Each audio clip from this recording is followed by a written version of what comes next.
What's poppin' everybody? It's a Sabro54. Today I'm going to show you guys another Dominant Pearl deck. Haven't done one of these in a while. I enjoy making them. It's going to be based on Leafeon Level X, a Leafeon deck in the DP format. It's probably the best and, the best and only viable eeveelution deck you can make. That's going to be really serious to even compete with some of the strongest decks in the eras. Leafeon and Glaceon were kind of good in the Majestic Dawn format where we had a bunch of EX sets around still. But if you go through an entire true Dominant Pearl format, DP through Arceus, then this is probably your best bet if you want to have a competitive Leafeon deck. And I put a lot of thought and effort into it, and I think it's pretty good. So we're going to start things off with the best card, the main thing you want to take advantage of, this Leafeon Level X. Yes, it's the Japanese card. Both this and the English is very expensive. I paid like 15-20 euros a while ago when I got this. Now it's probably even crazier. And the English one is just impossible. So it's a beautiful card. The effect is very simple, so I have it memorized. It's a 110 HP Level X card, of course. It has a plus weakness to fire, not a ×2. Which is pretty good because most level X's have a ×2 weakness. Water resistance is great against all of the competitive water decks in that time. You know, Gyarados, Palkia, Kingdra, a few other things like maybe Empoleon. People want to use that. And with its Poké Power, basically you can attach one extra energy from your hand every turn. This works if you're on the bench, if you're active. It can be a special energy too. So it's pretty nice. And the attack sort of pairs up and synergizes with the Poké Power. It does 30 for 2, but it's going to do 10 more damage for all of the energies on your field. So if you just have 2 on the Leafeon to make this attack, you're doing 50 for 2, which is solid considering it can get even better. And if you have a few more, you can do 80, 90 damage, get into those really good numbers, and even get 1-hit KOs. So it's pretty good. So we got one of these. Then we got, well, let me just put you over here. The 3 Leafeons, the actual stage 1, and I'm using the one from Rise and Rivals. You have a few options for the Dominant Pearl era, but this is the best one, I want to say. It's got the same good bottom stats, you know, water resistance, retreat at 2, okay. But that water resistance is great, 90 HP is good for a stage 1. And the Poké Body Energy Refresh, as long as this guy is active, you can... When you attach an energy from your hand to one of your Pokemon, you heal 2 damage counters from that Pokemon. This isn't just Leafeon, it's going to work on your benched Pokemon too. Like if you attach an energy to them and they're hurt, you can heal damage. So that's pretty nice. It kind of combos with the level X in a way. And then plus energy, 40 for 2, decent amount at the start of the game. And you can attach a basic energy card from your hand to one of your Pokemon. So once again, help you build up, gather energies on your field to boost the level X's attack, and just to build up your attackers. Soothing Scent, 60 for 3. It's okay. I mean, it's not crazy ass damage, but it's that range where you can kill things like Gengar in 2 shots, SP Pokemon in 2 shots, if they don't heal or use Poké Turn. And it gives you auto sleep too. Now, the hollow one from Majestic Dawn, it has a 30 for 1 attack, prevents your opponent from retreating, and 60 for 3 block and 20. That's much better, the 60 block and 20, than the sleep, I want to say. But this is just better. The way the deck is, you know, doing 2 for 40, and then you go into the bigger attack, gathering energies. You got the Poké Body too, as opposed to just doing 30 for 1 and then you attach an energy again. You're probably not going to do much. The way the deck sets up with Spiritomb and stuff, it's better to work like this, have a 2 attack and a 3 attack. And it's just a better Leafeon, I want to say. From Rise and Rivals, we run 3. I mean, you can try and use like the hollow one from Majestic Dawn. There's the regular rare one too, you also get from the theme deck in that era. But this is the best one pretty much. Okay? So that's the 3 Leafeons. Then I do 1 Espeon. So this card is great and it really just works out perfectly in this deck because we evolve from Eevee, but I can still run like the 3 the 3 Leafeons, the 1 level X for my 4 total of Leafeon, and you know, still got an extra stage 1. I really don't know how to explain it. It's just, it would be more awkward when you run a level X. You know, you got your 3 dudes, but with Eevee, we can include this Espeon too. It gives all of the evolutions plus 20 HP. So it makes the level X even more of a tank, especially if we could have some additional healing to it with the Poke Body and stuff. And it gives Espeon the HP boost as well. So making it 100 HP stage 1, kind of nice. Morning Sun isn't the greatest move, but it's okay. I mean, 60 for 3, once again, is that decent chunk of damage, put some pressure, and then you can conserve an energy somewhere too on your bench Pokemon. So that's nice. I do have a few psychic energies, so this can attack too. Gives us that psychic coverage. I mean, you never know. So very good. Then I do the 4 Eevee, and you got, well, a few choices once again in the DP era, but this is the best one to use because of the call for family. So the nature of DP post Legends Awaken, things that got really fast. You get some turbo fast attackers that can put some serious pressure, like Kindra. Broken Time Space made that shit worse. And SP's also really fast. So with this, if you open with Eevee, you got an energy, call for family, get a bunch of the other Eevees down. You can get all 3 of them, which is perfect if you have them, if you have the rest in the deck. And it's kind of going to work like Pachirisu in a way from Great Encounters. Just give you that Pokemon on your bench, being productive on your first turn, and ensuring you don't get donked. So that's really nice, 60 HP. It's the best one to run. If the format wasn't so crazy, then the one from Rising Rivals, letting you gather the evolutions from your deck to your hand, that would also be kind of good, but this is just more appropriate for the format. Kensugi Mori artwork too, awesome. Okay, then I have a Cherrim line.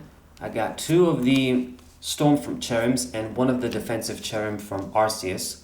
So the Storm from 1 is mostly the better one because if you power it up, it can attack and do some decent damage. It boosts its own damage as well. And if you have to evolve in this active and do Salty Sweet Pollen, you can put pressure once again, costless 30 damage for no energy. And you're doing something at least, softening up Pokemon.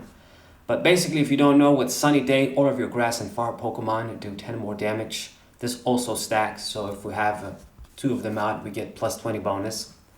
And I mean, yeah, it's a good little Pokemon. Stage 1, easy to get out. You could try something like Sebatal from Great Encounters, a few rare candies, and it will be pretty close to just running a bunch of these stage 1s.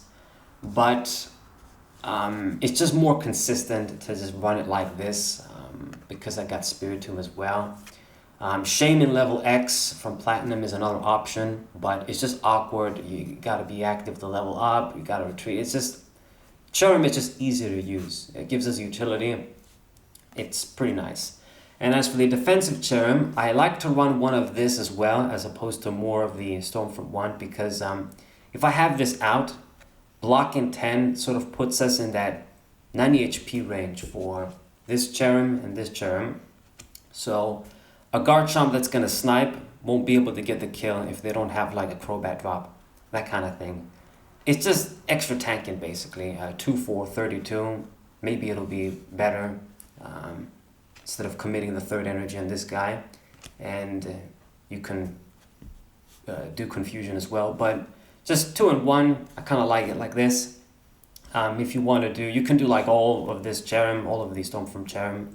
But the way I have it, 2 and 1, I think is the best. Okay. Then we got the Cherubies. I have 3 Cherubies. I only have 2 of the Storm from 1, unfortunately, so I do one of the Supreme Victors one. They don't really matter. They all have 50 HP, and they're not that good. And they can't really contribute much in terms of offense. But the Storm from 1 is probably the better of the 2. And you got the option for Bullet Seed, maybe you get lucky. So just something necessary to evolve into the Cherrims, that's why we have it. Then I do double Clay Doll. double clay doll and basically double ball toy is to get into the clay doll. I use this as opposed to the psychic one. Maybe we can use the psychic balance. Maybe the weakness to grass is better. But clay doll is basically the draw Pokemon in this deck. You usually saw this in most of the decks. They need it, especially to keep up against SPs, and since we're running Spiritomb, it just makes sense. It's kind of an important card. 80 HP, I mean, it dies easy to Garchomp, but it won't be that easy for your opponent to pull it off without DCing. It's just too good. You gotta run it.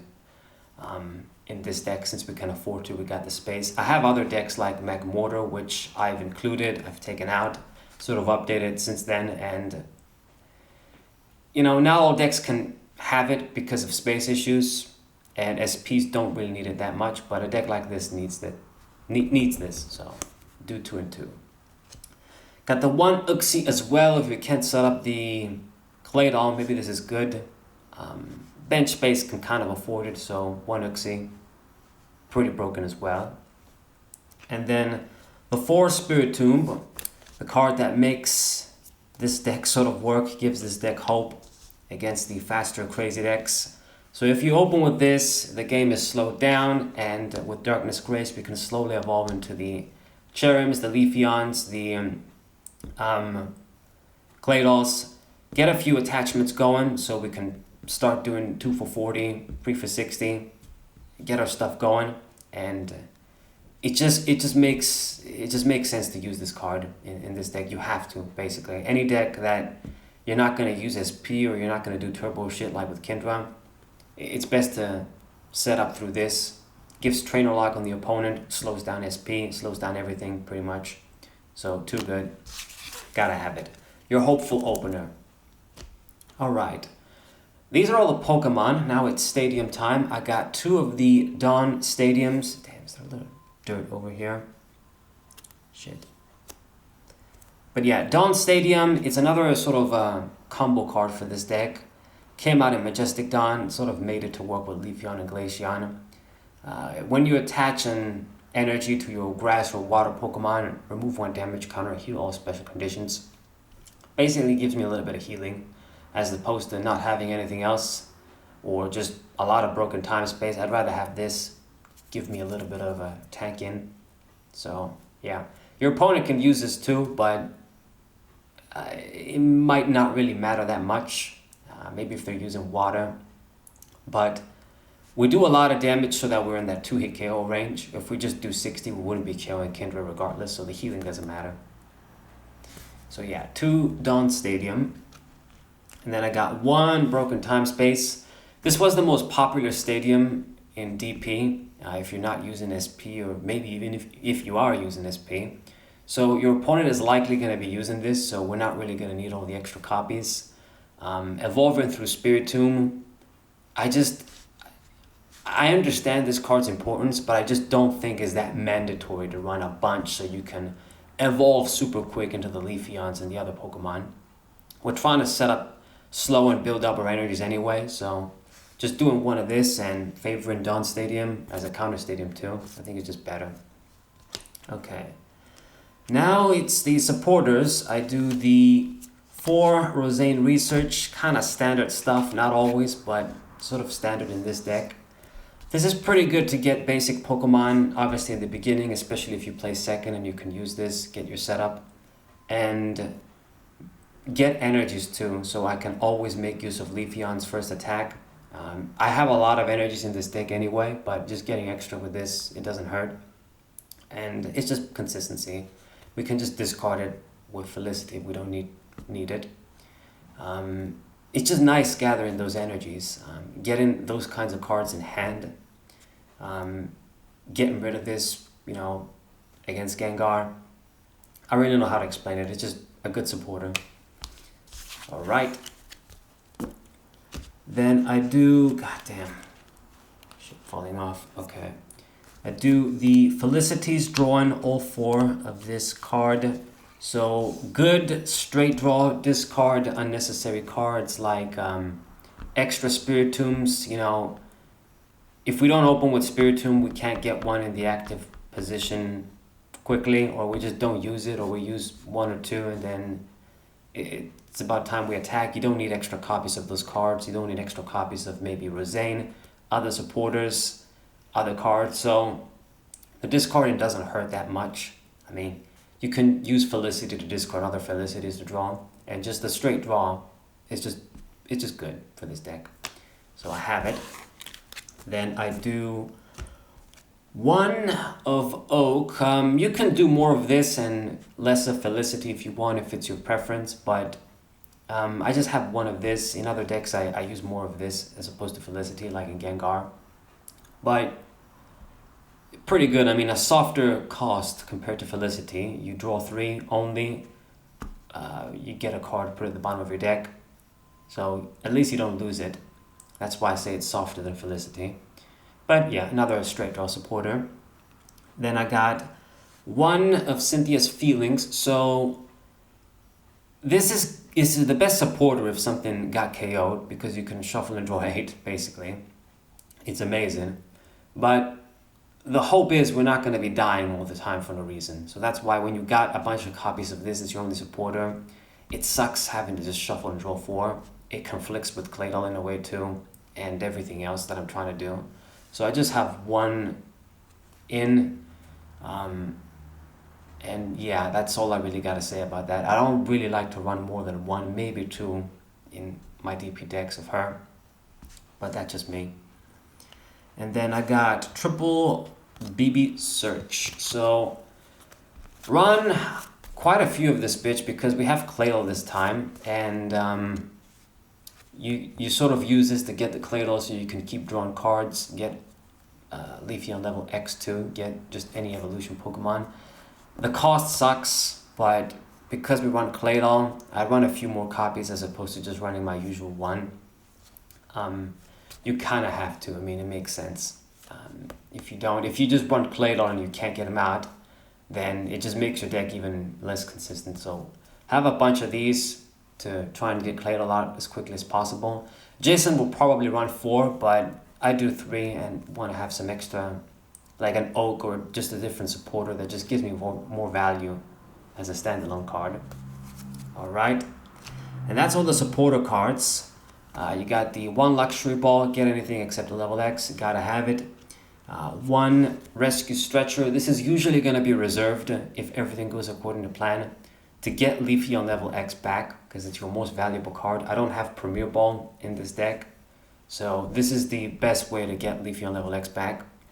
If you have to get something else, you will, but probably reserve it for level X. Same for Night Maintenance. Use this to shuffle back Leafeon level X, maybe a few other Pokemon, regular Leafeons, Eevee, whatever you need.